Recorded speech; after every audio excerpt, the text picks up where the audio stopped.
ఆదికాండం 2వ అధ్యాయం 4వ వచనం నుండి. దేవుడైన యెహోవా భూమిని ఆకాశమును చేసిన దినమందు భూమి ఆకాశములు సృజింపబడినప్పుడు వాటి ఉత్పత్తి క్రమం ఇదే. అది వరకు పొలమందలు ఏ పొద భూమి మీద ఉండలేదు, పొలమందలు ఏ చెట్టును మొలవలేదు.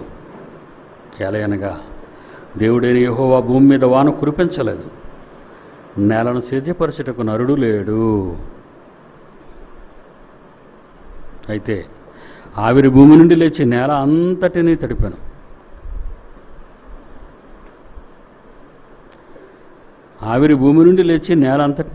దేవుడైన యెహోవా నేల మంటితో నరుడు నిర్మించి వాని నాసికారంధ్రములో జీవవాయువును ఊదగా నరుడు జీవాత్మ ఆయను. 4వ వచనం మళ్ళా చూద్దాం. దేవుడైన యెహోవా భూమిని ఆకాశమును చేసిన దినమందు లేదా భూమి ఆకాశములు సృజింపబడినప్పుడు వాటి ఉత్పత్తి క్రమము ఇదే. ఎలా ప్రారంభమైంది? ఆరిన నేల మీద మానవుడు రాకముందు వాటి విత్తనములిచ్చి చెట్లు నేల మొలిపించుగాక అనే మాట దీని తర్వాత అన్న మాట అన్నమాట. గమనించాలి మీరు. 1వ అధ్యాయంలో ఉన్నదంతా జరిగిపోయింది. 1వ అధ్యాయంలో అన్నిటినీ భూమి మీద నేల మీద అన్నిటినీ సృజించినట్టు మీరు చూశారు. మరి 2వ అధ్యాయం వచ్చేసరికి ఏం లేనట్టు ఉందేంటి అని మీరు అనుకోకండి. మరలా మొదలెడుతున్నాడు, మరలా రిపీట్ చేస్తున్నాడు, మరలా మొదలుపెట్టాడు. 1వ అధ్యాయంలోనే 25, 26, 27, 28 వచనాలు 30 వచనం వరకు చూస్తే తన స్వరూపముందు తన పిల్లలు చేశాడు అనేది 1వ అధ్యాయంలోనే చెప్పబడిపోయింది. మళ్ళా 2వ అధ్యాయంలో నేలమంటితో నరుడు నిర్మించి అంటాం ఏంటి? మళ్ళా రిపీట్ చేస్తున్నాడు దాన్ని. ఆయన ఎలా చేశాడు అనేది మళ్ళా ఆయన అగైన్ మళ్ళా చెప్తున్నాడు. ఆయన మరలా చెప్తున్నాడు. ఆయన నరుడు భూమి మీద లేకముందు, భూమి మీద మొక్క మొలవనప్పుడు ఏం జరుగుతుందో, ఎలా జరిగిందో మళ్ళా 4వ వచనంలో మొదలుపెట్టాడు. దేవుడని యెహోవా భూమి ఆకాశములు చేసిన దినమందు భూమి ఆకాశం సృజింపబడినప్పుడు వాటి ఉత్పత్తి క్రమము ఇదే. 1వ అధ్యాయం 1వ వచనం మీకు తెలుసు. ప్రారంభం ఏనాయనా? 1వ అధ్యాయం 1వ వచనం. ఆదియందు దేవుడు భూమి ఆకాశములను సృజించెను. ఉత్పత్తి క్రమం ఎలా సృజించాడు? నిరాకారంగా, శూన్యంగా, నీళ్ళలో ఉన్నప్పుడు ఉంది అది ప్రారంభం. మరి అది జీవికి అనుకూలమైన, జీవించటానికి అనుకూలమైన వాతావరణం భూమి మీద కావాలి.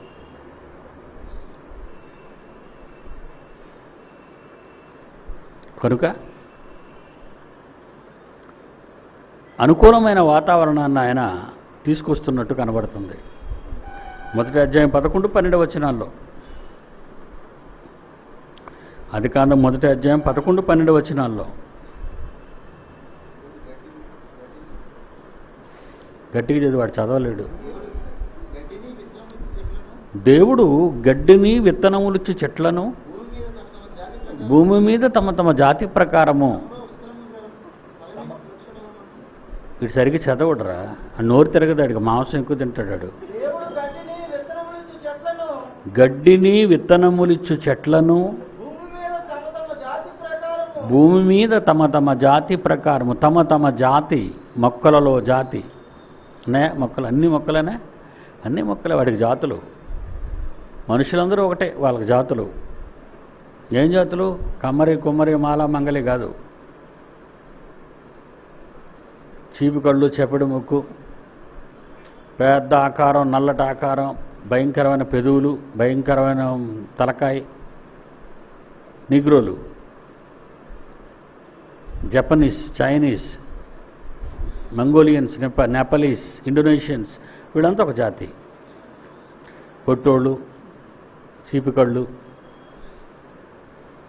నీగ్రోళ్ళు, అమెరికన్స్ ఒక రంగు, కెనడియన్స్ ఒక రంగు, తెలుసా మీకు?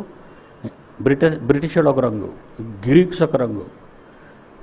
మన ఇండియాలోనే ఎందుకు south Indians, north Indians? North Indians వేరుగా ఉంటారు, సౌత్ ఇండియన్స్ నలుపు, ఆకారంలో కొంచెం పొట్టితనం. South Indians Kerala, Tamil Nadu, Andhra Pradesh, Karnataka. పైకి వెళ్ళే కొద్ది కాశ్మీర్కి వెళ్ళేసరికి వాళ్ళ ఎత్తు, వాళ్ళ ఆకారం అందం, అందమైన ముక్కులు, అందమైన కళ్ళు, ఆడవాళ్ళకే మగవాళ్ళకి.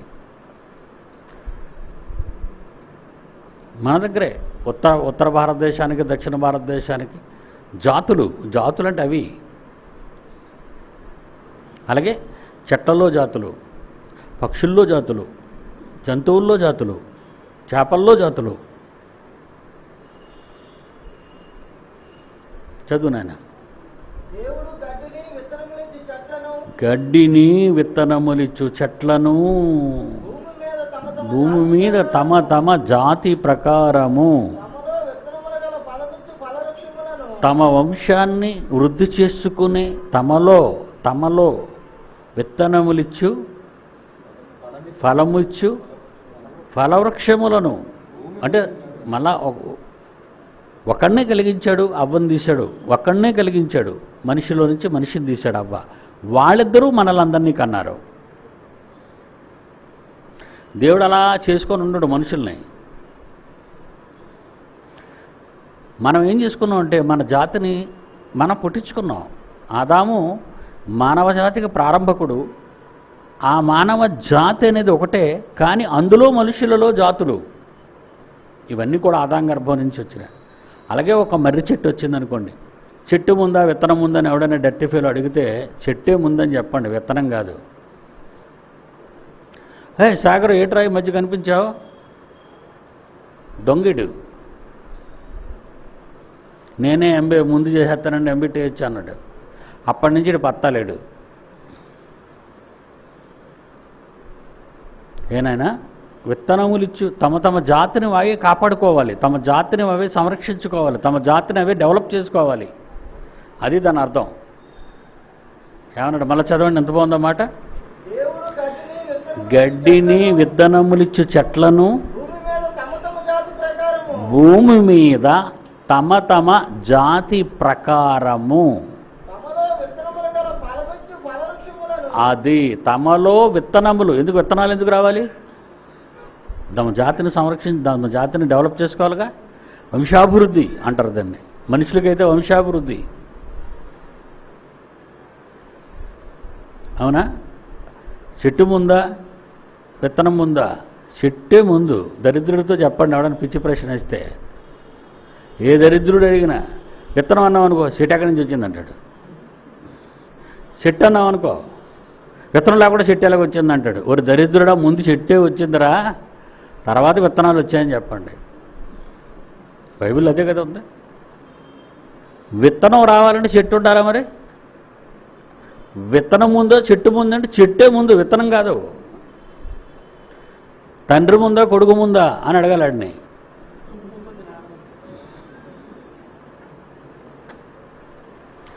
కోడి ముందా గుడ్డు ముందా అంటాడు బుర్ర తిరుగుడు వేధవలో. కోడి ముందా గుడ్డు ముందా? మరి ఈ గుడ్డు ఎక్కడి నుంచి వచ్చిందిరా దొంగ వేధవా? అలాగే చెప్పాలి. మూర్ఖులోళ్ళు అడ్డంగా మాట్లాడతారు. ఏంటంటే అంత రఫ్గా చెప్పాలా? మరి ఎలా చెప్పాలి? దండం పెట్టి చెప్పాలా? పిడి సుందరం దండం పెట్టి చెప్పడం. మాస్టర్ కదా, తంతాడు పట్టుకొని. మాస్టర్ ఇప్పుడు ఏం చేస్తాడు? పిల్లల్ని తంతాడు. నేను తనలేదు, వాళ్ళకంటే మంచివాడిని తిడతానంతే. మరి తిట్టకపోతే ఎలాగా? వాళ్ళు బాగుపడతారు. ర్యాగింగ్ చేయరు మీరు? ర్యాగింగ్ చేయరా? తిట్టకపోతే చీరేస్తాను నేనైతే. చేతగాని స్కూళ్ళు మీ డబ్బుల మీద బతికేవాళ్ళు కనుక మీకు భయపడుతున్నారు. బైబిల్ ఓపెన్ సీట్లో ఎవడైనా ర్యాగింగ్ చేసేటట్టు చంపేయటమే. నేను ఎలా చంపుతానో మీకు తెలీదు. ఈ చట్టం కూడా పట్టుకోలేదు.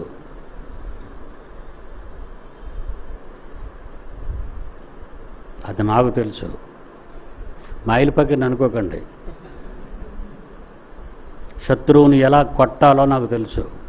చాలామందిని కొట్టాను ప్రపంచంలో, కొమ్ములు తిరిగిన వాళ్ళందరినీ. దేవుని పిల్లలారా గమనించండి. ఇలాంటి వాళ్ళు ఉంటారు, పనికి మాలిన వాళ్ళు, పనికి మాలిన మాటలు మాట్లాడుతుంటారు. రాత్రి వచ్చారు పిల్లలు, ప్రశ్నలు అడిగారు, క్లాస్ అయిపోయిన తర్వాత ఎవరైనా వచ్చారా? ఏరి చేయొద్దండి.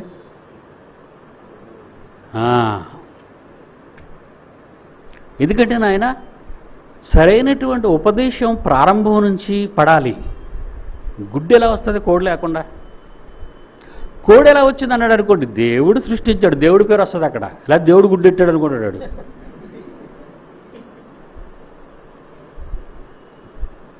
నేలమంటితో ఆదామును చేశాడు, అప్పుడు మనిషి ప్రారంభమయ్యాడు. మళ్ళా మట్టి తీసి అవ్వం చేయలేదు, మళ్ళా మనిషిలో నుంచి మనిషిని తీశాడు. దేవుని పిల్లలారా, వాటి ఉత్పత్తి క్రమం ఇది. అది సైంటిస్ట్కి తెలియదు. అది వాటి ఉత్పత్తి క్రమం ఎలా ఉందంటే, మళ్ళా చదువుతాడు తేజ, గడ్డిని విత్తనములిచ్చు చెట్లను భూమి మీద తమ తమ జాతి ప్రకారము తమలో విత్తనములు గల ఫలమిచ్చు ఫలవృక్షములను భూమి మొలిపించునుగాక. అదండి మొలిపించమన్నాడు నేలని. నేల మొలిపించింది. మొలిపించే గుణం దానికి ఉంది. ఆయన మాటతో మొక్కను మొలిపించింది, ఆయన మాటతో చెట్టును చేసింది, ఆయన మాటతో విత్తనములిచ్చింది. ఆ విత్తనాలు అవి జాతిని కాపాడుకోవడానికి మళ్ళీ నేలలో పడడం, చెట్లు అవడం, నేలలో పడడం, చెట్లు అవడం, నేలలో పడడం, చెట్లు అవడం, గుడ్లు పెట్టడం, పిల్లలు చేయడం, గుడ్లు పెట్టడం, పిల్లలు చేయడం, గుడ్లు పెట్టడం, పిల్లలు చేయడం. మనం పిల్లల కండం, పెద్దవాడిని చేయడం, వాళ్ళకి పెళ్లి చేయడం, వాళ్ళ పిల్లల కండం, పెద్దవాళ్ళు అవడం, మళ్ళీ వాళ్ళకి పెళ్లి చేయడం. ఇలా జాతి సంరక్షణ, జాతి అభివృద్ధి చేసుకున్నాం. డార్విన్ గాడికి ఇంత నాలెడ్జ్ లేదు వాడికి. చార్లెస్ డార్విన్ పాపం ఏం చెప్పాలో తెలియక కూతురుండి వచ్చేసాడు అన్నాడు అంతే. కూతురుండి రావడానికి మళ్ళా తర్వాత ఎవడైనా మళ్ళా ఎవరికైనా మనిషి కోతి పుట్టిందా చరిత్రలో? ఇక్కడ కోతి నుంచి మనిషి వచ్చినప్పుడు కొంతకాలం తర్వాత మళ్ళా మనిషి నుంచి కోతి రావాలిగా. ఇది కొన్ని లక్షల తర్వాత జరుగుతాను, నోర్మోయ్ అని చెప్పాలంతే. మళ్ళీ వాళ్ళ దగ్గర నాకు అడ్డంగా దొరికే ఒక మాట ఏంటంటే, మళ్ళీ ఇవి కొన్ని లక్షల తర్వాత అంటాడు. ఆ తర్వాత ఎవడరా ఉంటాడు? ఎవడరా చెప్పాడు ఇది నీకు?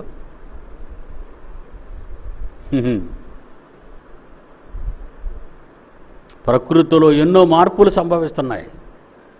తూర్పును ఉదయించేవాడు పడమటిని అస్తమిస్తున్నాడు, భూమి తిరుగుతుందో, సూర్యుడు తిరుగుతున్నాడు, చంద్రుడు తిరుగుతున్నాడు. ఇవన్నీ నిజాలు. లక్షల సంవత్సరాలకు ఒకసారి సంభవిస్తుందంటే నడుం జారిపోద్దని చెప్పండి. మరి దరిద్రుడా, గొంగళపూరికి సీతాకోశలికి అయిపోతుందిరా ఎన్ని లక్షల సంవత్సరాల తర్వాతరా కుక్క అని అడగండి. మంచిగా చెప్తే వినరాళ్ళు, మంచిగా చెప్తే వినే రకాలు కావు ఇవి. బుర్ర తిరుగుడు ఒక్కొక్కడికి. ఎమిరేట్స్ వెళ్ళానండి, పునాది వేసాడు, ఫోటో తీసానులేండి అవి. ఏమంటే ఎవడైనా బిల్డింగ్ ఇలా లేపుతాడు, అలాగ వెళ్ళిపోతాడు పైకి. సగం లేపాడండి, ఇలా ఉంచాడండి, మళ్ళా లేపాడండి, ఇలా ఉంచాడండి. బుర్ర తిరుగుడు. అరబ్బుడికి బుర్ర తిరుగుడు. బిల్డింగ్ ఇలా మెలికలు తిరిగిపోయిందండి.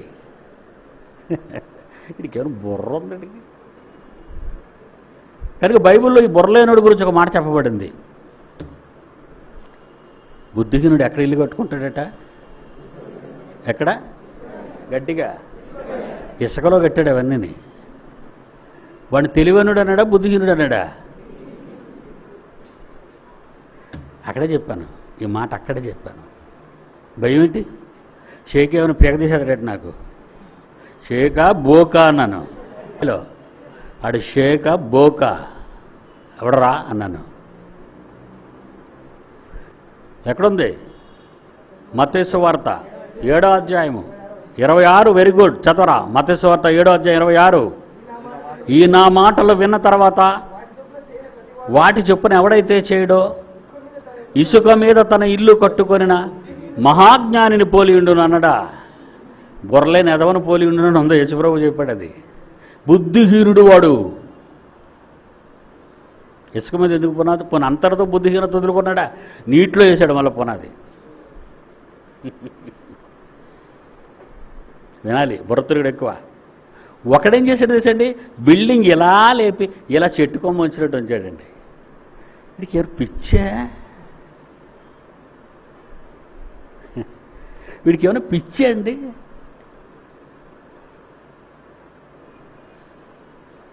పిచ్చి, బుర్రతిరుగుడు. ఇలాంటి వాళ్ళకి మరి ఎలా చెప్పాలి? బాబు నాయనని చెప్పాలా? పగలగొట్టేయడమే తలకాయ. ఏది ముందు, గుడ్డ కోడే? కోడి ముందు. మనిషికి అండం, ఫలదీకరణ నుంచి అన్న, ఆడదాని నుంచి వచ్చేది అండం, మగాడిలో నుంచి వచ్చేది శుక్రకణం. మరి రెండింటిని ఎవరో ట్యూబ్లో కలిపారు. ఇలాంటి దేవుడు కలిపాడా? బుర్రలేనోడు వీడు. ట్యూబ్ ఎక్కడ ఉందిరా ఆయన దగ్గర? ల్యాబొరేటరీ ఎక్కడ ఉందిరా? మట్టిలో నుంచి బొమ్మను తీశాడు, చేశాడు. కుమ్మరోడు ఏమైనా చేయగలడు, కళాకారుడు ఆయన. రంగులు ఉన్నాయి కనుక రంగులు చూసావు, ఎరుపు, తెలుపు, నలుపు. లేకపోతే అవేటివరంటే ఏమో బాగా ఆలోచించాలి మీరు. రంగులే దేవుడు సృష్టిలో పెట్టకపోతే నువ్వేం చెప్తావు? ఏంటివిరాయి? ఏమో. పక్షులే దేవుడు పెట్టకపోతే ఏంటిరావంటే ఏమో. ఎన్ని కావాలో తన జ్ఞానంతో ఆయన చేశాడు సకల కోటి జీవరాశుల్ని నీకోసం, నీ వేడుక కోసం, నీ బ్రతుకు కోసం. గుడ్డు ముందా కోడి ముందా అని ఎవడైనా బుద్ధిహీనుడు అడిగితే అడు బుద్ధిహీనుడాడు. ప్రారంభం అంతా క్రియేషన్ ఆయన చేశాడు, దానిలో నుంచి అన్నిటినీ తీశాడు బయటికి. ఉత్పత్తి క్రమంలో భూమి ఆకాశములు కలుగుగాక అన్నాడంతే. కలిగాయి. ఎలా కలిగాయి? నీళ్లతో ఉన్నాయి. దానిని మానవ నివాసయోగ్యంగా మలిచాడు, విభజించాడు. తోటకూర తెచ్చుకున్నావు, పప్పు తెచ్చుకున్నావు, కాడలు తీసావు, ఆకులు కోసావు, పప్పు తెచ్చావు, కడిగావు, ఆకులు కడిగావు, రెండింటినీ పొయ్యి మీద పెట్టావు, ఉప్పు వేసావు, కారం వేసావు, నూనె వేసావు. తోటకూర పప్పు ఎలాగవుతుంది? నీవు తినే అనుకూలమైన పరిస్థితికి దాన్ని నువ్వు తెచ్చావు. తేవాలి, ఆయన తెచ్చాడు కనుక. ఆయన తెచ్చాడు, నువ్వు కూడా తేవాలి. డైరెక్ట్ తినేస్తే పప్పు తోటకూర కలిపి తినే పచ్చిది పోతావు. ప్రతిదాన్ని ఆయన మలిచాడు. నీళ్లలో భూమిని తీశాడు బయటికి. నీళ్లలో నుంచి ప్రకృతిని తీశాడు ఆయన. గ్రహాలను తీశాడు, నక్షత్రాలను తీశాడు, మలిచాడు. దేనికి? నీకు అనుకూలంగా ఉండాలని ఆయన కోరుకున్నాడు. తండ్రి కదా, తండ్రి కదండి.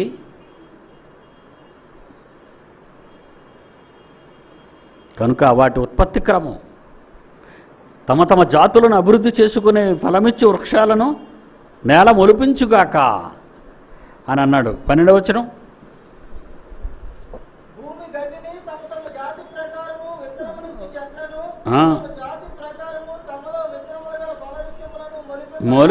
మొలిపింపగా మంచిదని దేవుడు చూశానంటున్నాడు. అదండి వాటి ఉత్పత్తి క్రమం 4వ వచనంలో. 5వ వచనం వచ్చేసరికి ఏమంటున్నాడు చూడండి. 5వ వచనం. పొలమందలి ఏ పొద భూమి మీద ఉండలేదు. అది వరకు పొలమందలి ఏ పొద భూమి మీద ఉండలేదు, పొలమందలి ఏ చెట్టు మొలవలేదు.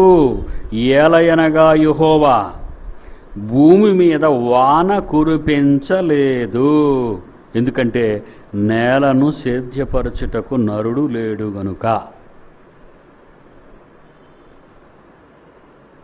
సేద్యం చేయాలా? చెయ్యాలి. నీకు అందమైన ఆకారంగా చేసుకో. స్థలం కొనుక్కుంటావు, వదిలేస్తావా? నీకు అనుకూలమైన ఇల్లు కట్టుకుంటావు, ప్రహరీ కడతావు, అందులో చిన్న డాబా వేసుకుంటావు, అందులో ఒక బాత్రూమ్ పెట్టుకుంటావు, టాయిలెట్ లాబరేటరీ పెట్టుకుంటావు, ఒక చిన్న నువ్వు తవ్వించుకుంటావు. మరి నీకు అనుకూలంగా నువ్వు మలుచుకో,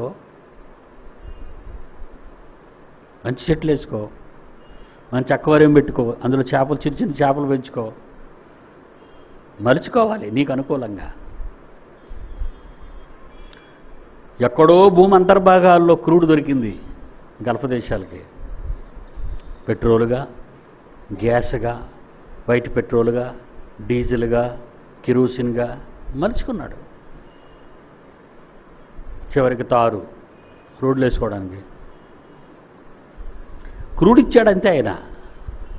భూమి లోపల క్రూడు బల్క్, అది లోపల ఉంటుంది గడ్డ, నల్లటి గడ్డ, నల్లరేగడ నీళ్ళు తూర్పుగోదావరి వెస్ట్ గోదావరి నల్లరేగడ మట్టి ఎలా ఉంటుందో, వర్షం పడితే ముద్దరాగా అలా ఉంటుంది క్రూడు. అది తీస్తాడు బయటికి మనిషి. White petrol, gas, next petrol, next diesel, next kerosene, ఏమండి, తర్వాత గ్రీజ్. గ్రీజ్ అంటే బళ్ళు వేసుకుంటారు కదా బేరింగుల్లో, అట్లా గ్రీజ్. ఆ తర్వాత లాస్ట్ మిగిలిపోయిన వేస్టే తారు, అది కూడా రోడ్లకు వేసుకుంటాం. ఎంత బాగుంటుంది రోడ్లు నల్లగా. ఇవి నీకు కావాలని ఆయన అనుకున్నాడు, అవునా? ఇన్ను నువ్వు మలుచుకోవాలని అనుకున్నాడు. మలిచినవాడు, వేసినవాడు నీకు లేకుండా చేశాడా? అనుభవించటానికి ఎన్నో ఈ నేల గర్భంలో పెట్టాడు. నేలలో సముద్రాలు అడుగు బాగా నేలేగా, ఆ నేల లోపల ఉంటుంది గ్యాస్. మన బొంబాయిలో గ్యాస్ ఎక్కడ దొరికింది? బొంబాయిలో గ్యాస్ అరేబియా సముద్రంలో ఉంది. సముద్రం లోపల భాగానికి వెళ్తే ఆ లోపల ఉంది గ్యాస్. గాలిగదులు ఏమంటాం? గాలిగదులు ఎంత పెద్దవి, మైళ్ళు మైళ్ళు మైళ్ళు, వందల మైళ్ళు వెడల్పులో లోతులో ఉందట గ్యాస్ అంతా. అది రాగుతుంటాడు పైకి. ఎవరికి?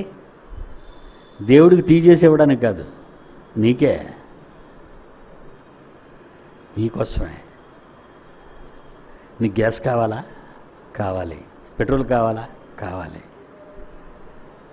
చూసావు ఎన్ని కావాలని నీ గురించి ఎన్ని ఆలోచించాడు ఆయన. నువ్వేవైనా ఆయన కోసం ఎప్పుడైనా ఆలోచిస్తావా? నువ్వు నేను ఇన్ని కావాలని ఆయన నీ గురించి ఇంత ఆలోచిస్తే, నిన్ను కన్నా నీ తండ్రికి ఏం కావాలని ఏ రోజైనా భూమి మీద మనిషి ఆలోచిస్తాడా చెప్పండి? ఆలోచించకపోగా చెట్టు ముందా విత్తనం ముందా అని కూడా ఏం చేయాలి? అడ్డంగా వేసేయాలి. అట్నుంచి ప్రశ్న బుర్ర తిరుగుడు. బుర్ర తిరిగిన బుద్ధిహీనుడికి బుద్ధి చెప్పాలర్రా. అందుకే దేవుడు ఏమన్నాడు? తప్పుగా మాట్లాడేవాడు నోరు నోరు నోరు ఏసు పిలుస్తున్నాడని చెప్పకూడదు. నోరు మోయించు. ఎక్కడన్నాడు? 1 పేతురు 2వ అధ్యాయం 15వ వచనం. 1 పేతురు 2వ అధ్యాయం 15వ వచనం. ఏలయనగా అది యుక్త ప్రవక్తనట. ఆ నోరు ముయించాడు మన యుక్త ప్రవక్తనట. మీరిట్లు యుక్త ప్రవక్తన గలవారై అజ్ఞానముగా చెట్టు ముందా గుడ్డు ముందా, కోడి ముందా గుడ్డు ముందా, చెట్టు ముందా విత్తనం ముందా, పిచ్చి పిచ్చి మాటలు మాట్లాడే ఈ అజ్ఞానికైనా అలాంటి వాడు మూర్ఖుడు కనుక వాడిని ఏం చేయాలో తెలుసు? నువ్వు నోరు మోయించావు. మోయించగలవా? మోయించడం నీ దగ్గర ఎక్కడుంది? వాక్యం తెలియదుగా నీకు, బైబిల్ తెలియదుగా, నువ్వే నోరు మూసుకుంటావు. ఈ దొంగ పాస్టర్లా ఉన్నాను అడగండి, మరి వాళ్ళు మనం నోరు మూయించాలి కదనంటే యెహోవా ఈరే అంటాడు. దేవుడు చూసుకుంటాడు. మరి నువ్వేడు చేస్తావు? మమ్మల్ని చూస్తావా? మిమ్మల్ని చూడడం, మీ ఇంట్లో ఉన్న సరుకు చూస్తాను, నీ జోబులో ఉన్న క్యాష్ కనబడుతుంది నాకు. దొంగ పాస్టర్లు, దొంగ దొంగ గాడిదలు ఇవన్నీ. ఈ రోజు వరకు సమాజంలో బుద్ధి చెప్పే ఎవడు లేకపోబట్టి ఇది ఇలా జరిగింది వ్యవస్థ. మొదటి నుంచి బుద్ధి చెప్పాలి ఈ సమాజానికి. ఎవడు చెప్తున్నాడు? రాజమండ్రి మీటింగ్లో పవర్ఫుల్గా మాట్లాడానండి. సుప్రీంకోర్టులో కూర్చున్న 3 జడ్జిలు ఏమని తీర్పిచ్చారు దానికి? ఎవరిది? ఖుష్బు. గొప్ప ఖుషిగా ఉంది ఈ మధ్య. పెళ్లికి ముందు రాశికార్యాలు చేయడం తప్పు లేదన్నారు. ఎవరు? ముగ్గురును నరికేయొద్దు. సుప్రీంకోర్టు జడ్జిలెట్టాళ్ళు పెళ్లికి ముందు ఏం చేయొచ్చట? ఎరసాగరం పెళ్లికి ముందు ఏం చేయొచ్చట? ఎలా తిరిగినా పర్వాలేదట. మరి పోలీసులు ఎందుకురా లాడ్జీల మీద రైడ్ చేస్తున్నారు అడిగాను రాజమండ్రిలో. పబ్లిక్ మీటింగ్, వేల మంది ప్రజలు, చెప్పండి పోలీసులు ఎందుకు లాడ్జీ మీద రైడ్ చేస్తున్నారు? వాళ్ళు కూడా పెళ్లికి ముందే తిరుగుతున్నారు రాధాకృష్ణులాగా. నోరెత్తలేదు, ఎవరు మాట్లాడటం లేదు. ఏం మాట్లాడతారు? మీరేం మాట్లాడతారు? మాట్లాడండి. అక్కడ ఎవరు లేరండి అప్పుడు ఆ రోజు అంటావా? నువ్వేమన్నా కానీ ఇక్కడ 2 ఫ్లోర్లు ఎవరన్నా మాట్లాడండి. పెళ్లికి ముందు రాచకార్యాలు చేయొచ్చని ఒక దరిద్రురాలికి తీర్పిస్తే ఈ ముగ్గురు దరిద్రులు న్యాయమూర్తులట వల్ల సర్వోన్నత న్యాయస్థానం సుప్రీంకోర్టు అలా మొహం ఎవడన్నాడు సర్వోన్నతమైన న్యాయస్థానం అనేది? సర్వోన్నతమైన న్యాయస్థానం ది బైబిల్. ఒక స్త్రీని మోహపు చూపుతో చూస్తే హృదయమందు వ్యభిచరిస్తున్నాడని అక్కడ పట్టుకుంది న్యాయస్థానం. ఈ దరిద్రులు పట్టుకోవడం చేతగాక, సరిదిద్దడం చేతగాక, ఇన్ని చట్టాలున్నా, ఇంత పోలీసులున్నా, ఇంత న్యాయ వ్యవస్థ ఉన్నా తప్పుడు పని చేస్తున్నారు అందరూ కలిసి. సిగ్గులేదో తీర్పు ఇవ్వడానికి ఆ దరిద్రుల ముగ్గురికి. న్యాయమూర్తులను తిట్టొచ్చా? సుప్రీంకోర్టు న్యాయమూర్తులని వెంట్రుక తెగదాం. పీడి సుందరత వెంట్రుక చించేస్తాను సుప్రీంకోర్టుకు తీసుకెళ్ళి నన్ను అరెస్ట్ చేసి మాట్లాడమంటే చించేస్తాను సుప్రీంకోర్టు జడ్జి అయినవాడు. ఎవడరా రాశాడు న్యాయ చట్టాన్ని? ఎవడు రాశాడు ఈ చట్టాన్ని? ఎవడు రాశాడు ఈ న్యాయం దీన్ని ఏమంటారు? దీన్ని పీనల్ కోడ్ని ఎవడు రాశాడు? శిక్షాస్మృతిని ఎవడు రాశాడు? ఇది తప్పు, మార్చిపడాయి. సెక్షన్స్ అన్ని తప్పు, తీసిపడాయి. మన విదేశాల నుంచి ఒక ఉత్తరం వచ్చి పొగుడుతూ రాస్తున్నాడు డాడీ, ఇంతవరకు ప్రపంచ చరిత్రలో ఇండియా దేశంలో న్యాయ చరిత్రను తప్పు పట్టినవాడు లేడు. పబ్లిక్ మీటింగులో ప్రజల మధ్య గొంతెత్తి అరిచిన నా తండ్రింత గొప్పడు. డాడీ నేను అందుకే పెళ్లి చేసుకున్నాను నీలాంటి కొడుకును కనాలని. ఉత్తరంలో చివరి పదాలు ఎటు తెలుసా? డాడీ ఇంతకాలానికి నేను పెళ్లి చేసుకోవాలని అనుకున్నాను, ఎందుకో తెలుసా? నీలాంటి కొడుకును నేను కనాలని. నిజంగా మీరందరూ నాలాంటి కొడుకునే కనండి. చేతగాని దద్దములు, దొంగ పాస్టర్లని, లంగాగాళ్ళని, లుంగిగాళ్ళని కనకండి. మీస ఉన్న మగాణ్ణికి, అందుకే మీసాలు తిప్పుతున్నాను ఈ మధ్య. ఇప్పుడు చెప్తాను ఈ మాట, మీస ఉన్న మగాణ్ణి కనండి. దేవుడిలో మీస ఉండాలి. మామూలుగా తొడగొట్టగల బాలకృష్ణ గారిలాగా మేకప్ చేసుకొని.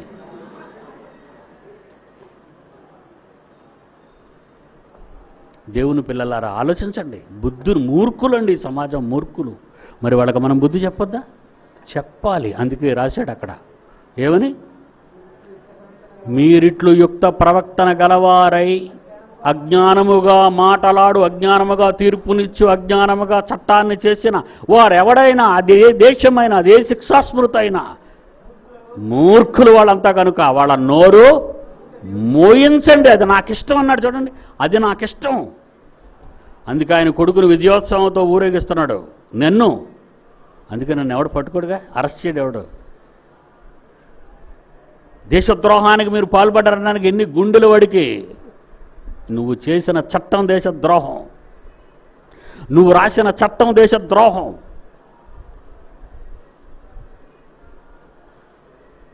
కోటాను కోట్ల రూపాయల విలువ కలిగిన సంపద భూగర్భంలో దేవుడు పెడితే ఎవడబ్బ సొమ్మునిరా మీరు తీసేసుకుంటున్నారు అంతా. ఎవడబ్బ సొమ్మురా? అదనే అంబానీ గడిది, అది గ్యాస్.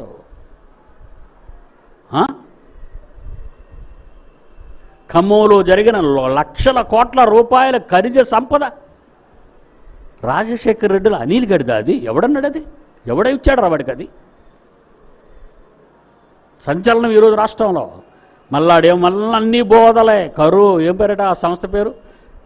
రక్షణ ఛానల్ ఎవడదనుకున్నారు? ఆడిదే రక్షణ ఛానల్. ఇకపోతే సంస్థ పేరు ఏం పేరు? రక్షణ సంస్థట. ఏంటి అదంతా మొత్తం ఐరన్ అంతా లాక్కెళ్ళిపోవడానికి, అమ్ముకోవడానికి. రక్షణ ప్రజలను భక్షించడం కాదా అది?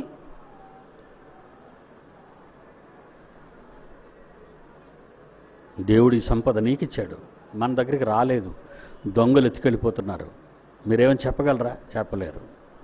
క్రైస్తవుడు ఎవడని మళ్ళీ వాళ్ళ గురించి ప్రార్థన చేస్తారు వీళ్ళు, దొంగగాడిదిలే, గౌనుగాళ్ళు. ప్రభు నీళ్ళు దీవించి తండ్రి, దీవించాలా ఆడినా? అక్కడికి వెళ్తే దుబాయ్లో మా షేకుని దీవించి ప్రభు అంటాడు దరిద్రులు. ఆడి బుర్ర తిరుగుడు పిచ్చెక్కిపోయి ఉన్నాడు వాడు. ఆడ దీవించబడి ఈడికే బ్రతుకులేదు. రాజశేఖర రెడ్డి గారు ఏం హ్యాపీగా ఉన్నారన్నట్టుంట జ్యోతిష్ పండితుడు. ఆయనకేం ప్రమాదం లేదు. గుంటూరులో ఉన్నది అడవిగాడిదిలే వెధవలు ఉన్నారే, దొంగ వెధవల పాస్టర్లు అంటారు. దేవదూతలు వచ్చి హెలికాప్టర్ని అలాగా నడుపుతున్నాడు. వీడికి కనబడింది దర్శనం. కుమ్మేయాలండి వాళ్ళందరూ అక్కడని. చచ్చిపోయిన సంగతి తెలిసిన తర్వాత రాత్రిలో సోబర్ కుమ్మేయాలి, మంచంతో నెత్తుకొచ్చి ఆ పక్కన గడ్డలోనో కాలంలో పడేయాలండి. మోసగాళ్ళండి. ఈరోజు వ్యవస్థనంతా సర్వనాశనం చేసేవాళ్ళు వచ్చారు సమాజంలోకి. వాళ్ళందరూ మూర్ఖులు. ఆ మూర్ఖులను ఏం చేయమన్నాడు దేవుడు? మూర్ఖులు నోరు మూయిట దేవుని చిత్తం. చేస్తున్నారా మీరు? చేస్తున్నారా మీరు? చేయాలండి. నా పిల్లలుగా మీరు చేయాలి.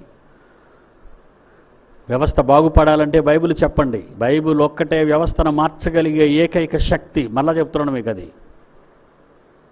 మనిషిని మార్చగలిగిన ఒకే ఒక ఆయుధం దేవుని మాట.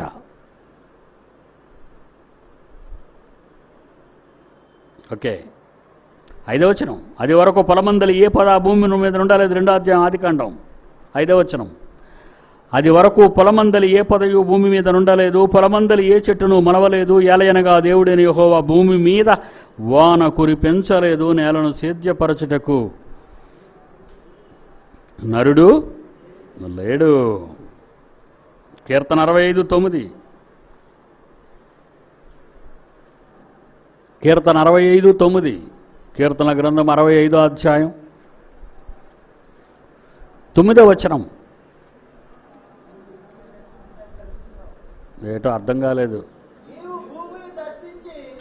నీవు భూమిని దర్శించి దానిని తడుపుతున్నావా తండ్రి? భూమిని చూశాడట, తడపాలనుకున్నాడట. ఆకాశంలో సూర్యుని మండించాడు, ఉప్పు సముద్రాలను వేడెక్కించాడు, మంచినీళ్లను మాత్రమే పైకి తెచ్చాడు. ఉప్పు తెస్తే నీ పొలం అంతా పాడైపోద్ది. ఆ నీళ్లలో ఉప్పు వచ్చేసింది అనుకోండి, ఏమైపోతారు? అప్పుడు మీ పొలాలన్నిటికీ పోలితిన కవర్లు కప్పుకోవాలి, తార్పాలిని కప్పాలి. ఎందుకంటే నేలలో ఉప్పు పడితే ఏ మొక్క మొలవదు కనుక. ఎంత మంచి దేవుడండి. భూమి మీద ఏ మనిషి చేయని మహాకార్యక్రమాన్ని తన పిల్లల కోసం ఆయన చేశాడు. అది మహారాజు అయినా, ఆయనకు ప్రియమైన కుమారుడైన ఈ కీర్తనల గ్రంథంలో దావీదు కీర్తనల్లో రాయబడింది. ఏమని చదవరా? నీవు భూమిని దర్శించావు, దానిని తడుపుతున్నావు, దానికి మహదైశ్వర్యమును కలుగజేయుచున్నావు. ఏడు భూమినే? ఎందుకు? నీకోసం. దానికి మహదైశ్వర్యం. భూమికి మహదైశ్వర్యం అవసరమా? రైతు నేలను దున్ని విత్తనాలను వేసి వెళ్ళిపోతాడు. ఏం చేస్తాడు? కాపలా ఉంటాడా? పొలం దగ్గర పడుకుంటాడా గట్టు మీద? విత్తనం మీద ఉన్న పొర పగిలిపోతుంది. ఆ పొరలో ఉన్న పలుకులో నుండి మొలక కిందకి వెళుతుంది, ఒక మొలక పైకి వస్తుంది. కిందకెళ్ళేది మొక్కను బ్రతికించడానికి, పైకొచ్చేది నీకు తిండి పెట్టడానికి. వాట్ ఏ వండర్ఫుల్ క్రియేషన్ రా! ఏమనుకుంటారు దేవుడిని? బోటనీ కాదు ఇది. నేనే మొలకలు తీసుకొచ్చానని ఎవడైనా అంటాడేమో అడగండి ప్రపంచంలో. ఈడికే కింద నుంచి మొలకలు వస్తాయి. ఈడేం చేస్తాడు? మొలకలు పైల్స్ అంటారు వాటిని. ఎందుకంటే మనిషికి కమ్మ కట్టాలండి. మత్తి ఉన్నవాడిని, జ్ఞానిని అనేవాడికి కూరలు పీకేయాలి. ఒరే, నీ కింద వచ్చే మొలకలనే నువ్వు బాగు చేసుకోలేవు. నీ మొలకలో కింద రక్తం గారడానికి, ఆయన మొలకలు నీకు తిండి పెట్టడానికి. నీ మొలకలు నిన్ను చంపటానికి, ఆయన మొలకలు నిన్ను బతికించటానికి. పడిన విత్తనం తొక్క పగిలిపోయి ఒక మొలక కిందకి, ఒక మొలక పైకి ఎందుకు వస్తుందో తెలుసా? పైకొచ్చే మొలక నీకు తిండి పెట్టడానికి, కిందున్న మొలక నీ నోటికి వచ్చే తిండిని బలిపించటానికి. మహదైశ్వర్యం. నేలను తడుపుతున్నాడు, మహదైశ్వర్యాన్ని తీసుకొస్తున్నాడట. మహదైశ్వర్యం అంటే ఎక్కడో ఉప్పు సముద్రాలు వేడెక్కుతున్నాయి, మంచినీళ్లు మాత్రమే పైకెళ్తున్నాయి, అవి మాత్రమే నీ నదులలోని, చెరువులలోని, పంట పొలాలలో ప్రవహిస్తున్నాయి. అందుకే పచ్చని మైదానాలతో, మనిషి కోరుకున్న ఫలవృక్షాలతో, అందమైన పక్షి జాలముతో, అందమైన జంతు జాలాలతో భూమిని నింపాడర్రా మీకోసం. మహదైశ్వర్యం, మహదైశ్వర్యం. మళ్ళా చదువునేనా మాట. 65వ అధ్యాయం 9వ వచనం కీర్తనల గ్రంథం. నీవు భూమిని దర్శించి దాన్ని తడుపుచున్నావు. నీవు భూమిని అట్లు సిద్ధపరిచిన తరువాత నీ పిల్లల కొరకు సిద్ధపరిచిన దానికి మహదైశ్వర్యమును కలుగజేసి ఉన్నావు. వారికి ధాన్యము దయచేయుచున్నావు. ఎంత బాగుందండి. ఎవరైనా చిన్ననాటి నుండి పాఠ్యపుస్తకాలలో పిల్లలకి ఈ పాఠాలు నేర్పుతున్నారా అండి? చిన్ననాటి నుండే ఈ పాఠాలు నేర్పితే దేవుడంటే ఏంటో, నీ వెనక ఉన్నది ఎవరో, ప్రకృతి నడిపించే శక్తి ఏదో తెలుసుకున్నవారుగా పాప భీతితో భూమి మీద మనిషిగా బ్రతికేవాళ్ళు. కానీ వీడియో నేర్పుతున్నాడు ఏక జీవిత చరిత్ర. ఏక జీవిత చరిత్ర, కప్ప జీవిత చరిత్ర. అయ్యారా, చదువుకున్నారా? కప్ప జీవిత చరిత్ర చదువుకొని చేయొద్దండి. బడిలోకి వెళ్ళి కప్ప జీవిత చరిత్ర, తోక కప్పలు, తర్వాత తోక ఊడిపోతాయి. ఇవన్నీ అవసరమా మీకు? దానికి తోక వస్తే నీకెందుకు, దానికి తోక ఊడిపోతే నీకెందుకు? కప్ప గురించి నీకు అవసరమా? కప్పల గురించి మీకు అవసరమా? మిమ్మల్ని కుట్టే దోమల గురించి మీకు అవసరమా? ఈగలు వాలి మీ ఆహారాన్ని పాడు చేస్తే అది మీకు అవసరమా? వాటి జీవిత చరిత్ర ఎందుకు? నీ జీవిత చరిత్రే మంట కలిసిపోయింది, నీ బతుకే బుగ్గైపోతుంది. వాటి బతుకుల గురించి నీకు పాఠాలు నేర్పించి ఆ సన్నాసులు ఉన్నారే మన ముందు ఉన్న సన్నాసులు. ఈ పుస్తక రచన, ఇందు పాఠాలు సమకూర్చిన వాడు గొట్టంగాడు అని పేరుంటుంది చూడండి. వాడు ప్రొఫెసరు, ఎంఫిల్, ఎంఎస్సి, టోటల్ నిల్లు. వీళ్ళ డిగ్రీలు, వెధవ డిగ్రీలు, వాళ్ళ పేర్లు. దీనికి ఒక ఎడ్యుకేషన్ బోర్డు, దాని మీద ఒక తలకమాసిన క్రిమినల్ మినిస్టరు. ఎవడండి బుద్ధి చెప్తాడు ఇలా? చెప్పండి, మీరే చెప్పాలరా నా పిల్లలు. ఇంతవరకు నా ఎదురుగుండా ఎవడు రాలేదు. వస్తే ఉతికేద్దును, మరి ఎవడు రావట్లేదు. నేనేం చేయాలి చెప్పండి? వస్తే ఉతికేస్తాను ఎవడైనా సరే. ప్రపంచంలో, ఆంధ్రప్రదేశ్ కాదు, ప్రపంచంలో. ఈ మధ్యన ఎవడో ఒకడు దేవుడు సృష్టించలేదు ప్రకృతి అన్న ఆర్టికల్ నా టేబుల్ మీద ఉంది, కట్ చేసి పంపించింది అమ్మాయి. వాడు వెబ్సైట్ ఓపెన్ చేసి వాడు పుట్టు పూర్వోత్తరాలు నాకు ఎవడు తొక్క తీసేస్తారు. వాడికి అమెరికా వాడిలాగా ఉన్నాడు. విశ్వం దేవుడు నిర్మించింది కాదు అని రాసేడు వాడు ఆర్టికల్. కానీ వాడు వెబ్సైట్, ఎవరైనా తెలివైన వాళ్ళు, వాడు వెబ్సైట్ ఇంటర్నెట్ చూస్తున్న పిల్లలు ఎవరైనా సరే, ఇంగ్లాండ్లో ఉన్నవాళ్ళైనా, అమెరికాలో ఉన్నవాళ్ళైనా, ఇండియాలో ఉన్నవాళ్ళైనా ఎవరైనా, వాడి వెబ్సైట్ ఓపెన్ చేసి వాడి అడ్రస్ నాకు ఇవ్వండి, తోలు తీసేస్తాను అడిగి. కానీ అది మాత్రం పేపర్లో ఇస్తారు వీళ్ళెందుకు? వీళ్ళకు దరిద్రులు కదా మీడియా వాళ్ళు. దేవుడి గురించి ఎగనిస్ట్గా ఏమొచ్చినా వేస్తారండి వాళ్ళు. దెయ్యపు వేదవలు వీళ్ళు, టీవీ వాళ్ళు దెయ్యపు వేదవలు. కడుపు వస్తే ఎలా పోద్ది? ఐఫీలో వాడమంటాడు. కడుపు రాకుండా ఏం చేయాలి? ఏడుతులది కండోము వాడమంటాడు. అవన్నీ అడ్వర్టైజ్మెంట్లు. కండోము కొన్న తర్వాత ఇంటికి వెళ్ళి కంగారు అయిపోతుంటారు ఇద్దరు, బట్టలు ఇప్పేసుకొని. చూసారా ఆ యాడ్? చూసే యాడ్ ఏమండి? ఇలాంటి యాడ్లు చూస్తే ఏమైపోతారా ఈ పెళ్లి కాని పిల్లలు? నీ కడుపును పుట్టిన పిల్లలు ఏమైపోతారా? ఒరే మీడియా వేధవా! ఇలా తిట్టేవాడు ఏమైనా ఉంటాడు మీడియాని? ప్రపంచం వెళ్తుందండి నెట్ ప్రపంచానికి. అరే నీ కూతురు చూస్తే ఆ యాడ్ ఏమనుకుంటుంది? టీవీ మీడియా పెట్టడం కాదురా సన్నాసి, అది చూపించకూడచా చూపించకూడదని ఆలోచించరా? ముష్టి డబ్బు కోసం ఎందుకురా యాడిచ్చేసావు? జాగ్రత్త ఉండదా? అదండి సమాజం. మరి గవర్నమెంట్ ఎందుకు ఊరుకుంది? ఆ దరిద్రులకి డబ్బు కావాలి, advertisement tax, VAT tax, advertisement tax, దరిద్రపు ట్యాక్స్, పన్నులన్నీ వసూలు చేసి సొంత ఖజానాల్లో వేసుకుంటున్నారు ఆ మంత్రులు. వాళ్ళకైనా బుద్ధి ఉందా? వాళ్ళకి సిగ్గు లజ్జ లేదు.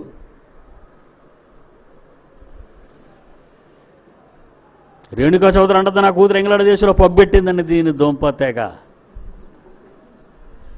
ఇంగ్లాండ్ దేశంలో పబ్ పెట్టిందండి దీని కూతురు. అది గొప్ప? సిగ్గు లేదా మాట చెప్పడానికి?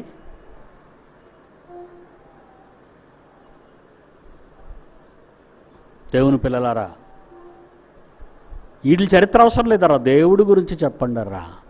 చిన్ననాటి నుండి ముక్కు పచ్చలారని పిల్లల్ని పలకా పబ్బమిచ్చి బడికి పంపుతున్నారే. ముందు మాతృదేవోభవ, అదండి వాళ్ళు నేర్పిస్తారు. వాళ్ళ ముందు నిలబెట్టి ఏమి నేర్పిస్తారు? మాతృదేవోభవ, తల్లే దైవం. తర్వాత పితృదేవోభవ, తండ్రి పనికిరానోడు, సెకండ్ ప్లేస్. ఆచార్య దేవోభవ, పాఠాలు చెప్పిన ఎంఫిల్ నిల్లిగాడు, గొట్టంగాడు. ఆచార్య దేవోభవ, ఇంకేమి లేవు. ఇంకెవడనంటే వైద్య దేవోభవ, కంసాలి దేవోభవ, కమ్మరి దేవోభవ, అసలు దేవుడే లేడో భవ. ఏ మంత్రాలు చెప్పిస్తున్నారండి పిల్లల చేత?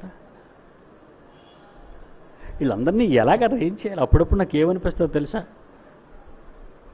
ఎన్నిసార్లు కాల్చిన తుపాకీ ఉంటే గుళ్ళు వచ్చేస్తుండాలి దడదడమని, ఇలా అందరినీ చంపేద్దామని ఉండదు సార్, నిజంగా చెప్తున్నాను. ఇంక వీళ్ళు మాటలు చెప్తే వింటారా వీళ్ళు? కనబడకుండా అదృశ్య రూపంలో ఉన్న ఆ పవర్ నాకుంటే, తుపాకీ నిండా ఎన్నిసార్లు కాల్చిన గుళ్ళు ఊరుతుంటే, వీళ్ళందరినీ ఒక రాత్రిలో వేసేద్దాం, తెల్లారిసరికి ఇండియా బాగుపడిపోద్ది. ఎంతమందికి చెప్పాలండి? మాటలు చెప్తే మారతారా వీళ్ళు? మారరండి. విసిగిపోతుంటాను, అప్పుడప్పుడు విసిగిపోతుంటాను. నా ప్రభువుని చంపేశారు ఆ మాటలు చెప్పినందుకే. మా అన్న అపోస్తులుడని పౌలుని చంపేశారు ఆ మాటలు చెప్పినందుకే. అపోస్తులందరినీ మట్టిలో కలిపేశారు ఆ మాటలు చెప్పినందుకే. చంపేస్తున్నారండి, చెప్పడానికి వచ్చిన వాళ్ళు చంపేస్తున్నారు. కుడి చెంప చూపితే ఎడమ చెంప చూపించమన్న యేసుప్రభు మాటను కాపీ కొట్టి చెప్పిన గాంధీని చంపేశారండి.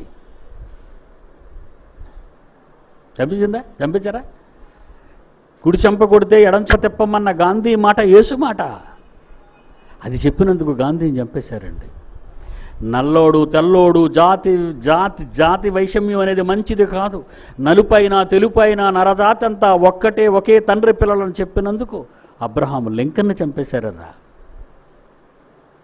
చెప్పండి, అందరినీ చంపుతున్నారు వీళ్ళు. మరి వీళ్ళందరినీ నేను చంపేయొద్దా? విప్లవం రావాలని ఎదురు చూస్తున్నాను. ఈ నా మాటలతో ప్రపంచంలో విప్లవం రావాలి. ప్రపంచంలో మీలాంటి యువత, వేడెక్కుతున్న యువత తెలంగాణ కోసం పెట్రోలు పోయి చంపుకోవటం కాదు, ప్రత్యేక తెలంగాణ కోసం స్ట్రైకులు సమ్మెలు చేయటం కాదు, దైవత్వం పుట్టించటానికి అవసరమైతే ప్రాణాలు ఇవ్వాలి. అది విప్లవం. విప్లవానికి ఊపిరి పూసిన యేసుక్రీస్తు శిలువలో మరణించాడని మర్చిపోకండి. విప్లవానికి ఊపందించిన అపోస్తులు మరణించారు విప్లవంలో అని మర్చిపోకండి. ఈ వ్యవస్థ కన్ను తెరిచిందో వాళ్ళ కనుసన్నల్లోనే మాడిపోతాం మనమంతా. ఎందుకంటే మెజారిటీ అంతా వాళ్లే దొంగలు, క్రిమినల్స్. వాళ్ళు కళ్ళిప్పక ముందే మనం కళ్ళు తెరవాలి. నేను నేర్పించేది దేవుని పాఠాలు, బిన్ లాడెన్ పాఠాలు కాదు. చావు చంపేయని చెప్పను, చచ్చిపోయినా బతికించని చెప్తున్నాడు యేసుక్రీస్తు. నువ్వు చచ్చిపోయినా జనాన్ని బతికించంటున్నాడు. యేసు చనిపోయి బ్రతికించాడు, పౌలు చనిపోయి బ్రతికించాడు, అపోస్తులు చనిపోయి బ్రతికించారు, ప్రవక్తలు చనిపోయి బ్రతికించారు. మీరు చనిపోయి బ్రతికించాలి సమాజాన్ని.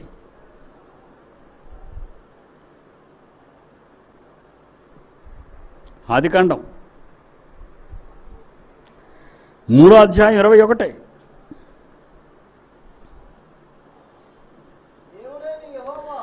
దేవుడైన యెహోవా ఆదామునకును అతని భార్యకును చర్మపు చొక్కాయలను చేయించి తొడిగించను. దేవుడు బట్టలు తొడిగించాడట పిల్లలిద్దరికీ తప్పు చేసిన తరువాత. ఏమ్మా,